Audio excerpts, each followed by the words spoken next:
The Torah tells us in the beginning of Vayikra different halachas regarding the Korban Mincha. So on one hand, the Torah tells us you may not put leaven or honey into the Korban. In other words, implying that the Korban Mincha basically has to be flour and oil, and that's it, and nothing else. Yet when we read him, that's Perek Beis Pasuk Yud Aleph. Perek Beis Pasuk Yud Gimel, the Torah tells us Bamelach Timloch, that all menachos should be salted. And in fact, the Torah continues and says not only the menachos, but all karbanos should include the addition of salt. So the Mefarshim are bothered, why is it that we can't add honey or leaven to the Korban, yet implying, so if we're not allowed to add to the ingredients, then why is salt permitted? So what's the contrast? Honey versus salt. Why is honey a no-go for the Korban, and salt is a go? So the Mefarshim point out, other commentators, there's a fundamental difference. This will touch on other besides karbanos. We'll see different minhagim we'll get to regarding salt and honey in a minute. But there's a fundamental difference between salt and honey. That honey basically is an additive. How do you change the food? You put honey in, you make it better by changing it. There's an external change. Salt, on the other hand, is a natural preservative, and it enhances the natural flavor of the food. So we see, as we'll get into, there's a fundamental difference between the nature of, we'll get to it in Rabbeinu Yonat, but there's a fundamental difference within the nature of honey. Honey transforms, changes, and salt preserves it. So when it comes to karbanos, we want to preserve the Mesorah, preserve the tradition the way it was done. And honey isn't good on the Mizbeach, it looks like you want to change the ways of the Torah. And in fact, that's what Rav Selevan has a beautiful piece on the distinction between the role of the Kohen Gadol and the role of the Navi, the role of the Kohen and the Navi. That when it comes to the Kohen Gadol, there's a special dress code. The clothes make the man. There was a O. Henry story about the clothes making the man or not. That there was this brain, there's these two thieves, the brain and the brawn, and the brain had an idea, you know what? I'll go sneak into the jewelry store, and you'll go stand outside, you'll put on a police uniform, and you walk by, so when the alarm goes off, people will think the police has already been called. So sure enough, it's working well, and so the brawn guy with the police uniform starts walking around. He sees the reflection of the uniform. Oh, this looks good on me. He starts helping this woman across the street. He's helping this person. And all of a sudden he sees someone climbing out the window. He blows his whistle and says, "Thief, thief." And they both get caught. That's what happens when you trust the brawn. But the point being is, the clothes make the man. That on a certain level, that certain times, the external factors, play a role. That's the separate discussion. In terms of, that's the Mesilas Yesharim, that the outside affects the inside. So they point out that regarding the Big Day Kahuna, the clothes make the man. Mizman shebigdeyam aleim kedushasam aleim. When the clothes are on them, that's when they have the kedusha. So we see there's a strict dress code when a Kohen does the avodah. However, when in contrast to a Navi, we don't mention any dress code. So what's the distinction? So Rav Soloveitchik pointed out, because when it comes to the Kohen, the Big Day Kahuna, we're focusing on the tradition, on the Masorah. So it has to be on the do's and don'ts of how it's done. That has to be done exactly the same way. Like we said, the Korban, it has to be a Melech Timloch. However, when it comes to the Navi, when it comes to every Navi is different. There's no specific job. In fact, any Navi that gives the same Nevuah, we know they're a Navi Sheker. Every Navi specifically for their generation. So a Navi, which is their specific generation, you're not limited to a type of dress code. There's much more flexibility. And that's what that's the difference between the role, and obviously, as we'll see, you need both. You have elements of the kahuna where you have to be strict, and we also have the element of flexibility. Everyone has their own individuality, like the Medrash says, by Moshe Rabbeinu was perplexed when it came to the menorah. He said, "Well, I don't get it. I can't figure it out how to build it." So the question is, why was Moshe so perplexed by when the menorah? He built the rest of the Mishkan he didn't have a problem with. But all of a sudden now he couldn't build the menorah. What was the problem with the menorah? So what happened was, the Medrash says that he went ahead, God showed it to him, and then he threw it in the fire. So why dafka the difficulties of the Mefarshim point out that on one hand, Moshe knew the menorah has to be miksha, has to be one pure gold. It can't be of different pieces. That clearly shows the Achdus Yisrael. The Jews have to be unified. However, but if you look at the menorah, the candles, the holders, the flowers, everything that comes along, there's so many minute details in menorah. So Moshe is perplexed. If the menorah signifies unity, how can we have unity if we have all those different type of knobs? And that's what God is teaching him. That unity doesn't mean we all have to look the same, we have to talk the same.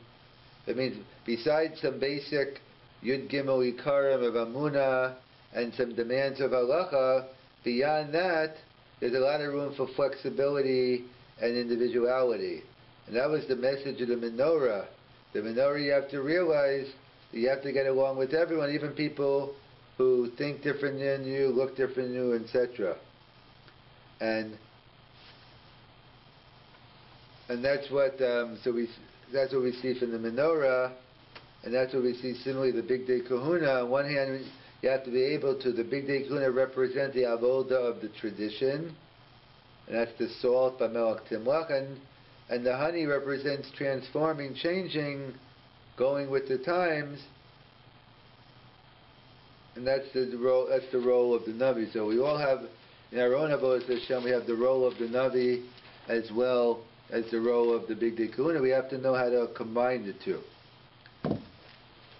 So in fact, there's continuing the discussion on salt and honey. So the Rama writes in Shulchan Aruch regarding Hilchos Pesach that there's a mitzvah, well, not regarding Hilchos Pesach, in general, he talks about a mitzvah to put salt on the table. Why? Because the Shulchan equals the Mizbeach, our table equals the altar, and the Korban, when we eat, it's the Korban. And the Shari Tziyam points out that this, like, you're not allowed to kill any insects, any bugs on the Mizbeach, so too not on the table. And in fact, the Kaf HaChaim points out the minhag is that the woman should bring out the salt as an atonement for the sin of the wife of Lod when she didn't give salt to our guests. So we know the Ramah brings down the minhag of putting salt on the table. So why do we have salt? So Tosfos writes in Brachas Daf Mem, we have salt in order to give taste to the bread. So therefore Tosfos points out that Bizman Hazeh, that we have pas nakiya, we have excellent bread, excellent challah, there's no need for salt. And Rabbeinu Menachem, Tosfos brings down says no, even though it's true we still have pasnakia, but you have to bring salt anyway. Because why? Because at the time when we can't talk, so we can't do any divrei Torah, any mitzvahs, so in the schus of the salt that we used to put on the salt that you see on the table that we put on the mizbeach, b'schus karbanos, God will have rachmanis on us. So it's a machlokes Tosafos or Rabbeinu Menuchim whether we have salt on the table today. My nafkamina. So according to Rabbeinu Menachem, even though it's good bread, nevertheless we still have the salt. The nafkamina being between Tosafos and Rabbeinu Menachem is, let's say, you have good bread without it. So according to Tosafos, you don't need salt, but according to Rabbeinu Menachem, you need the salt anyway. And also the question is, the dafka salt, let's say you don't have any salt, can you use sugar? There is a discussion in the Mefarshim about if you can't have salt to take out the book, you use sugar, but you talk about discussion sugar in the wine in terms of a mizbeach, but could you ever use the sugar instead of salt? So according to Tosafos, yes, that if the whole point is tasting good, so maybe you put sugar on it, it'll taste better. But according to Rabbi Menachem, who said salt is because of the custom, so therefore you don't have to worry. And therefore you dafka salt and no sugar. So the Magen Avraham points out, we pass like Rabbi Menachem, that we put salt on the table bismanas even though we have pasnakia. Pi Kabbalah, we should dip the challah into the salt as opposed to pouring the salt on. This is Pi Kabbalah. So that's the halacha. All year round, the Ramah says we have a minhag of putting salt on the table. However, what about Leil Pesach? What about the night of Pesach? Do we put salt on the table? So the Ramah brings down Leil Seder. What do? We make the brachas, the matzah, and he writes, "V'tovo ha-matzah b'melach," and he says you put salt on the matzah. That's what the Mechaber writes, and the Ramah writes it's Leil Pesach. There's no need for salt. So why? But he doesn't explain what's pshat in the Ramah. Why on the Leil Pesach do you not need salt? Why does Leil Pesach have to do with anything? So the Mishnah Berurah says because why not? Because lechem oni, and therefore the salt makes it fancy bread, and want to keep it lechem oni, so therefore we don't put salt on. That's a little difficult because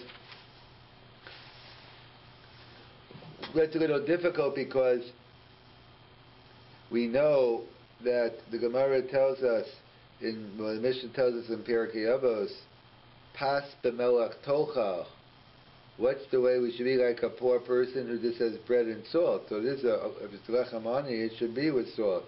Or the Gemara says in brachas daf beis amid beis, trying to figure out when is the last time to say, when is the Zman Kriya Shema to start saying it. So one sheet is when the ani goes to eat melach pito b'melach. So we see, so it's difficult that the Mishnah Berurah would write that the reason why we don't have salt tonight is because lechem oni, because salt is connected with an ani.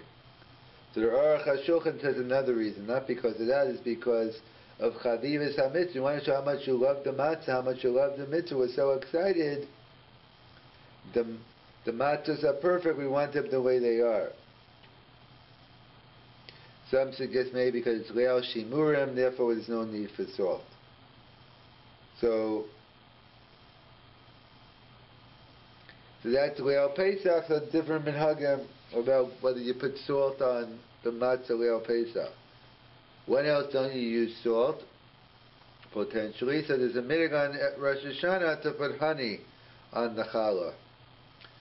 And the minhag is, some bring down to put salt, some other disciple writes, no salt on Leil Rosh Hashanah.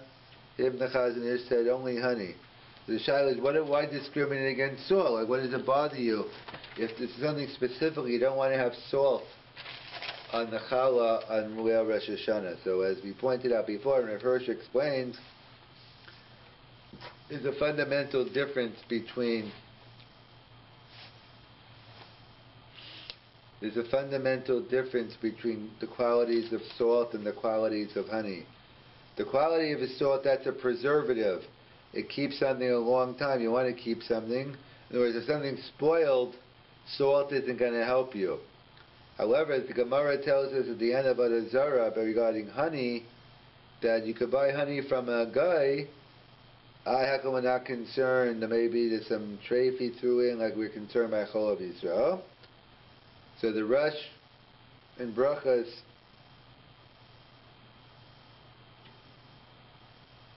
asked that question. So, if you have the legs of the bees, you have the Dvash Tamarim, so how come you could eat the honey from a guy? So Tosaf's answer is the legs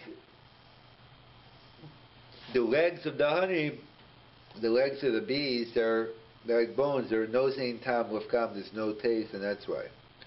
However, the Rush quotes Rabbi Yonah that, like Rav Hur said, or Rav Hur said like Rabbi Yonah, that the koach of the davash, it's totally transformed.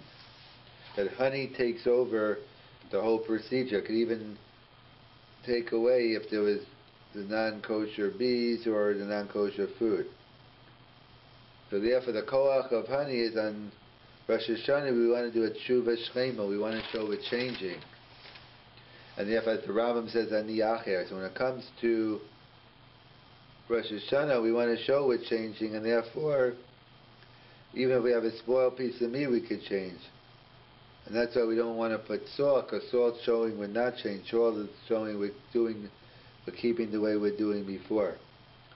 So the Chafetz Chaim points out in his Akdama to Kachim that learning Torah is sweeter than honey.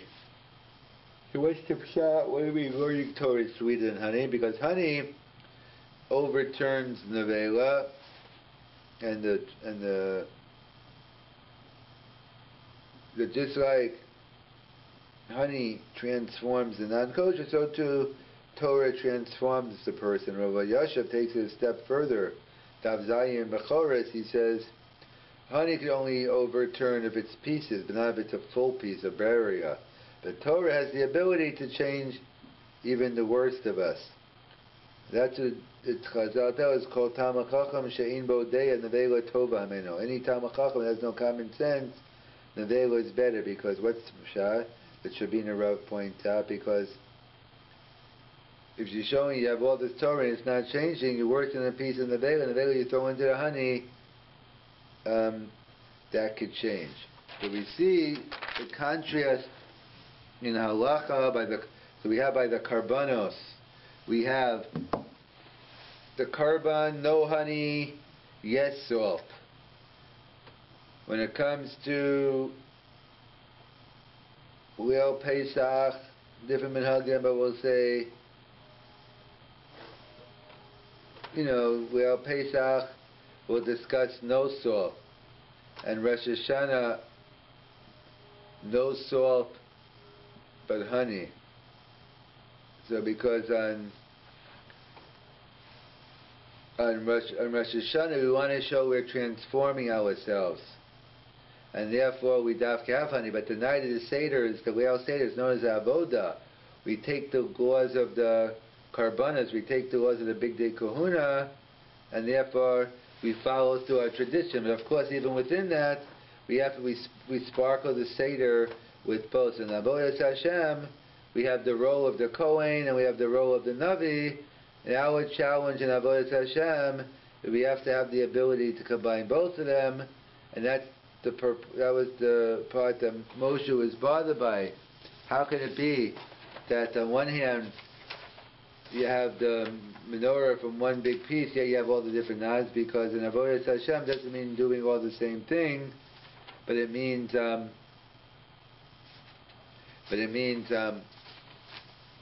Achdus means the real Achdus, the internal Achdus.